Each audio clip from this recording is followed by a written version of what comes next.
Bonjour Madame la Ministre. On va essayer en 10 minutes de débroussailler un petit peu le sujet cet après-midi avec quelques questions qui tiennent à la fois à la France et à l'international. La première que j'ai envie de vous poser, c'est on voit quand même depuis quelques mois que la France a du mal à faire passer, à expliquer, à faire comprendre son modèle de laïcité à l'étranger. Alors, j'aimerais d'abord vous demander, est-ce que vous pensez que, avec tous les efforts, notamment du ministre des Affaires étrangères, Jean-Yves Le Drian, et ceux du gouvernement et d'Emmanuel Macron, est-ce que vous pensez que ce discours a fini par passer auprès de l'opinion musulmane en France et à l'étranger? C'est ma première question. Bonjour, d'abord, je suis ravie d'être là et merci pour votre question qui soulève un sujet passionnant. Et si vous me permettez de commencer par une petite remarque un peu acide, moi je suis toujours un peu surprise de voir à quel point certains commentateurs, notamment une partie de la presse anglo-saxonne, s'attachent à défendre tous les particularismes, toutes les coutumes, toutes les histoires spécifiques de tel ou tel pays et rejettent en bloc celle de la laïcité, puisqu'on peut dire que c'est une particularité de l'histoire française. Et si on suit philosophiquement leur idéologie, eh bien, on devrait considérer que c'est intéressant d'avoir un pays qui a cette particularité parmi quelques autres, mais la laïcité à la française est quand même particulière. Moi, je dirais, pour être plus sérieuse, que ce que nous observons, c'est qu'il y a beaucoup de pays, notamment les pays anglo-saxons, qui sont fondés sur un modèle de communauté, dans lesquels vous n'êtes pas considérés comme des citoyens qui sont égaux dans leurs droits. D'ailleurs, c'est le cas pour, notamment si on prend le modèle de la monarchie britannique, eh bien, on voit qu'il y a une société où chacun a son titre de noblesse, a un rôle différent dans la société, etc. Ça n'est pas le cas en France. En France, il n'y a pas de communauté au pluriel, il n'y a qu'une seule communauté, qui est la communauté nationale, qui est la seule communauté qui soit reconnue. Ce qui fait que à l'école, les enfants sont des élèves, ne sont pas des élèves représentants de telle ou telle communauté, et que quand nous nous réunissons pour un débat, comme nous le faisons par exemple aujourd'hui, eh bien nous ne connaissons pas les pratiques religieuses des uns et des autres autour de la table, parce qu'aucun de nous n'a été obligé publiquement de déclarer son appartenance religieuse ou son appartenance à telle ou telle communauté. Donc je crois que cette laïcité à la française, elle est vraiment une garantie d'égalité et vraiment la condition sine qua non de la citoyenneté, du fait d'être considéré comme un citoyen à part entière et pas comme un citoyen membre d'une communauté. Et donc je crois que c'est véritablement ce modèle-là que nous devons tâcher de mieux faire comprendre à ceux qui voudraient parfois importer le modèle anglo-saxon communautariste à la France. Et c'est la même question qui se soulève sur la question du multiculturalisme. Je ne crois pas qu'on soit dans une société qui soit assimile, où tout le monde se fond dans un seul modèle, soit qui soit dans du multiculturalisme, où on superpose des couches de gens qui ne se rencontrent pas. Et je crois que la société française, la République française, elle a assimilé et ont été assimilées des vagues successives d'immigration de telle ou telle origine qui ont fini par créer les us et coutumes et les habitus de la société française, très simplement. Donc j'ai bon espoir qu'on réussisse à faire de la pédagogie sur ce qu'est la laïcité à la française à l'étranger, mais je crois que ça nécessite de ne pas lâcher ce sujet et de ne pas être lost in translation et de ne pas considérer que parce que le mot de laïcité serait difficile à traduire ou parce que islamisme se traduirait de façon tendancieuse, qu'il faudrait laisser tomber ce combat à l'étranger. Je pense qu'il est fondamental, surtout quand on voit les ingérences étrangères qui reviennent par le biais de certains quartiers, y compris au sein de la société française. Alors, vous avez bien expliqué, Madame la Ministre, la différence entre les modèles anglo-saxons et le modèle français de laïcité. Est-ce que vous avez l'impression est-ce qu'en fait, l'opération de déminage du gouvernement dans les pays arabes a fonctionné? Et est-ce qu'il a fonctionné partout? Est-ce qu'il y a encore des pays, je pense par exemple, ça peut être le Pakistan ou l'Indonésie, qui résistent, ou est-ce qu'on a grosso modo réussi à vraiment éteindre l'incendie? Non, je ne dirais pas qu'on a réussi. Hélas, je pense que c'est un travail de longue haleine. Je pense que c'est un travail qu'il faut conduire et qu'il faut poursuivre. Je crois qu'il faut persévérer dans ce travail, mais à la fois à l'étranger, mais aussi en France.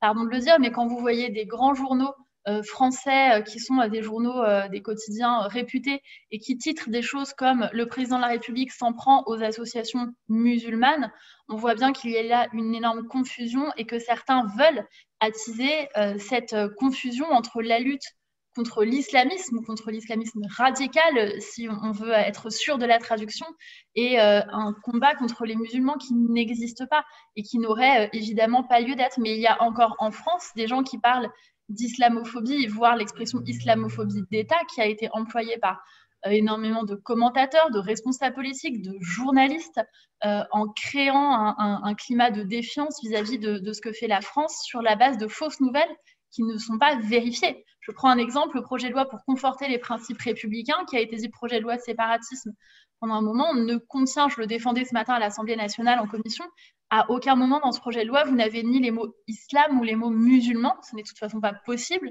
En vertu de l'article 2 de la loi de 1905, l'État ne reconnaît, ne salarie, ne subventionne aucun culte. On ne reconnaît pas de culte, on ne définit, on ne nomme pas, on ne désigne pas les cultes dans la loi.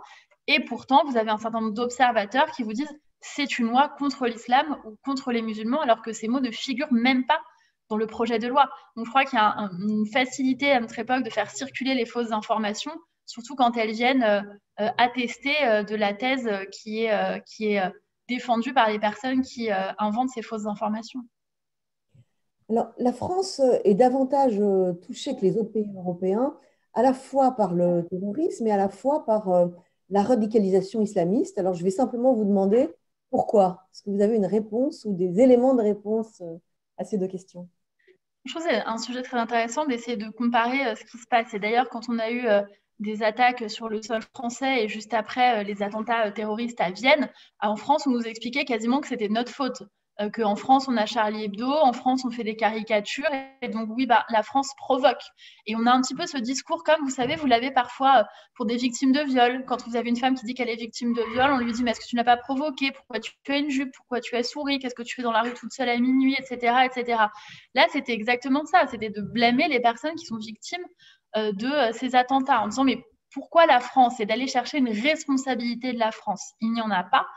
Et d'ailleurs, les attentats de Vienne nous l'ont prouvé, mais il y a une étude qui avait été conduite par la Fondapol sur les attentats islamistes dans le monde entre 1979 et la date de l'intervention soviétique en Afghanistan, prise d'otages terroristes islamistes à la Mecque et la révolution iranienne, et le 31 août 2019. Et cette étude, elle permettait d'établir qu'il y a au moins 33 769 attentats islamistes qui ont eu lieu dans le monde et qui ont provoqué la mort de 167 096 personnes. Et d'ailleurs, ça représente plus de 18% de l'ensemble des attentats qui sont commis, et ce, partout dans le monde. Donc je crois que c'est important de rappeler que depuis 2013, l'islamisme est devenu la cause principale de mort par terrorisme dans le monde, et ce, pas particulièrement en France. Et moi, ce que je voudrais dire, c'est que la France mène un combat et ce, indifféremment des gouvernements. La France mène un combat important pour protéger ses citoyens et pour lutter contre ces attentats. Beaucoup d'attentats sont déjoués par les services de renseignement. La France est aussi le pays de la liberté d'expression, c'est le pays de la laïcité, on vient d'en parler, c'est le pays des Lumières, c'est le pays de l'école gratuite, laïque et obligatoire, c'est le pays de l'égalité entre les femmes et les hommes, c'est le pays de la liberté de conscience, c'est le pays des philosophes, c'est le pays de la liberté amoureuse et sexuelle aussi. Et je pense que tout ça, ça représente des choses contre lesquelles les islamistes veulent s'élever. C'est ce modèle qui est attaqué. D'ailleurs, quand on voit qu'un professeur est décapité en pleine rue à 17h en plein jour, c'est l'école et c'est le savoir qui sont attaqués. Pourquoi? Parce que l'islamisme prospère sur l'ignorance et sur la bêtise. Et donc le savoir, l'esprit critique, la raison sont leurs ennemis.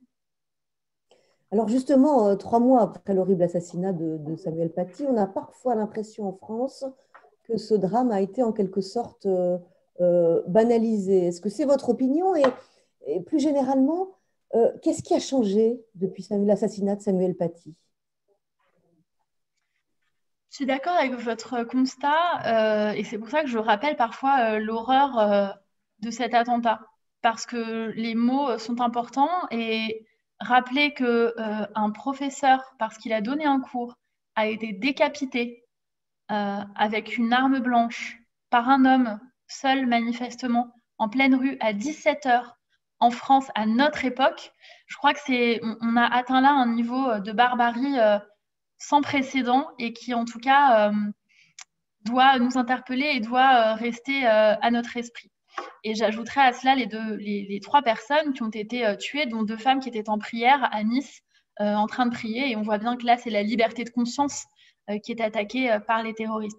Donc, moi, je crois que nous faisons, sous l'autorité du président de la République, nous menons beaucoup d'actions. Le discours du président de la République au Mureaux pour marquer l'engagement de la France contre l'islamisme, contre les séparatistes, c'est un discours très fort qui a eu lieu peu de temps avant, d'ailleurs, la décapitation de ce professeur. Nous avons décidé de généraliser les CLIR, les cellules locales de lutte contre l'islamisme et le repli communautaire, qui maintenant se tiennent à intervalles fréquents, rapprochés, et ce, dans tous les départements, justement pour passer au crible les organisations islamistes et qui font le jeu de l'islamisme radical. Et c'est pourquoi, avec Gérald Darmanin, nous avons présenté ce projet de loi pour conforter les principes républicains et pour lutter contre les séparatismes et singulièrement contre l'islamisme, pour faire en sorte de ne pas lâcher ce combat. Ce combat, je crois qu'il se mène à l'école, mais il se mène aussi auprès des associations. Nous disons que nous ne voulons plus donner 1 euro d'argent public aux ennemis de la République. Trop souvent, trop longtemps, nous avons fermé les yeux sur trop d'organisations, trop d'associations qui se sont servies du droit français existant et parfois de l'argent français pour faire en sorte de propager cette idéologie d'islamisme radical. Quand à longueur de journée, on vous raconte, sous couvert d'activités sportives ou sous couvert d'aide aux devoirs, sous couvert d'associations de groupes de parole, à longueur de journée, on vous explique que vous êtes malmené, que la France est islamophobe, que l'État ne vous aime pas, que vous n'aurez pas les mêmes chances que les autres pour réussir, etc., eh bien, cela génère un terreau de haine. Et c'est pourquoi notre réponse, elle est à la fois répressive, avec ces CLIR que j'évoquais à l'instant, mais elle doit aussi être préventive. Et c'est le travail que nous menons sous l'autorité du président de la République, par exemple avec les quartiers d'été, qui sont des organisations qui permettent aux jeunes, dans les banlieues, dans les quartiers dits populaires, d'avoir accès à des loisirs. Parce qu'on voit que le terreau islamisme, il s'est propagé partout. Il y a eu un recul des services publics, un recul de la République. La nature a horreur du vide. Et donc, ces cours, ils ont été proposés par les islamistes qui sont venus remplir à la fois une quête de sens très philosophique, mais aussi très prosaïquement et très basiquement, une offre concrète d'aide au colis, d'aide aux devoirs, d'activités sportives. Et c'est bien cela qui doit avoir la vigilance des services de l'État au quotidien. C'est ce que nous faisons avec Gérald Darmanin. Merci beaucoup, Madame la Ministre, pour cette brillante introduction. Merci. Merci à vous.